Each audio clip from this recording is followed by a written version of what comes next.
of you, was that kind of a little different way to get into that conversation?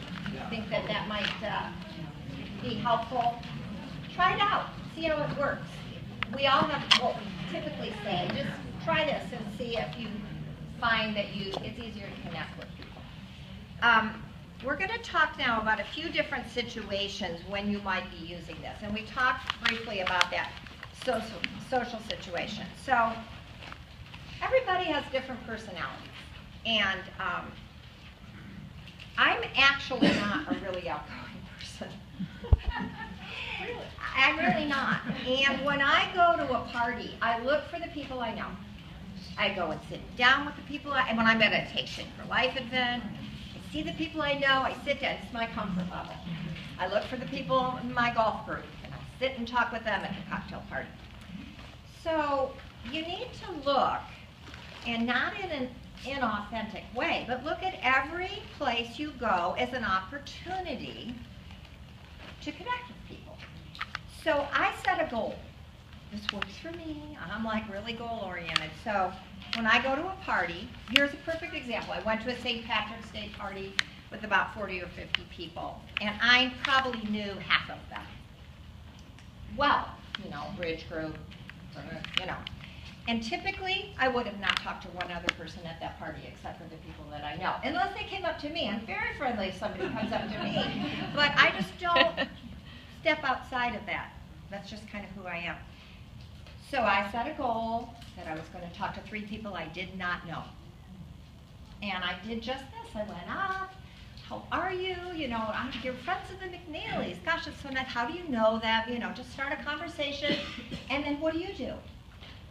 Got it back to, they said, what do you do? And then I could go into that. So I don't set a goal like I'm going to talk to 10 people. I want to go to the party and have fun, and I want to talk to my friends too.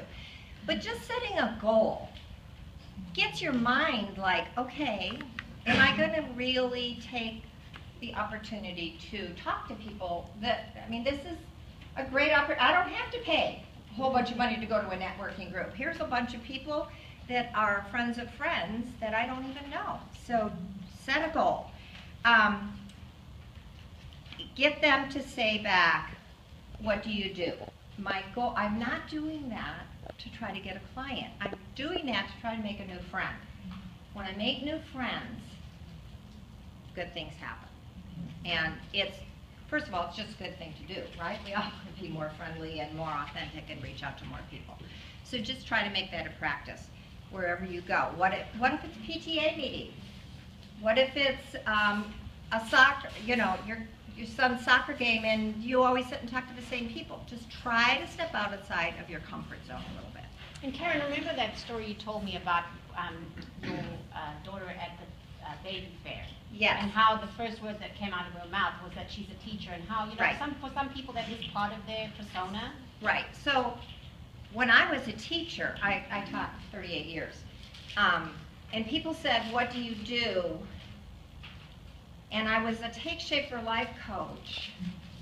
I felt a little inauthentic about not saying that I was a teacher, because that really, and I love what I did. So what I would say is, well, I'm a full-time teacher, but the thing I am most excited about in my life right now is Take Shape for Life, because I have transformed my health, and I'm helping other people. So don't feel like you have to not say what you don't have to. You can say whatever you want, but for me it felt very inauthentic to not say what I did that I love doing. So you can say that, but the thing I'm most excited about, I'm an RN and I help people, but I tell you, what I am so excited about right now is I'm involved with something that really helps people create health instead of just trying to fix them being sick. So develop what you feel comfortable with. And then, when you go to networking groups, and I don't know how many people go to networking groups. I can't be like a steady networker, so I don't join the BNIs, but I know people like Gina built their business on networking groups.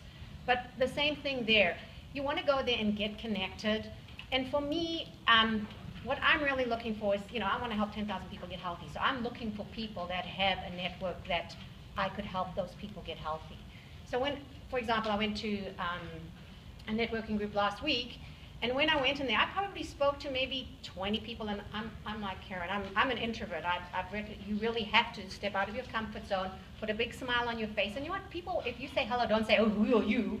So just, step out, give a big smile, and say, hey, what do you do? And then they, in turn, will say, what do you do? And for me, my goal in a networking group is to make the connection, kind of see what they do. So, you speak to one guy and he's really dry, and he's only there because he's probably got nothing to do in life. He was an elderly gentleman, he's a non-profit, and I'm like, okay, there's no connection here. And then on the table next to him was a lady, and I said, what did you do? And she said, oh, I help people with their resumes. And I'm like, oh, my daughter really needs to do that. We need to connect. But at the end of the day, I knew that she had a bigger world that I could connect to, and there were, I could help her with my daughter as well. So don't be afraid to, tell them or ask them for their information and how to connect on Facebook, because you don't want to go into presentation about what you do. You want to see, you have a network, I have a network, let's try and do business together. So for me, when you go to the network group, I always take somebody with me, because I'm, again, an introvert, and I love going with Whitney as well, because, and you learn a lot for someone that's done it before you. So should we do that role play? Sure. So we're in the networking group, and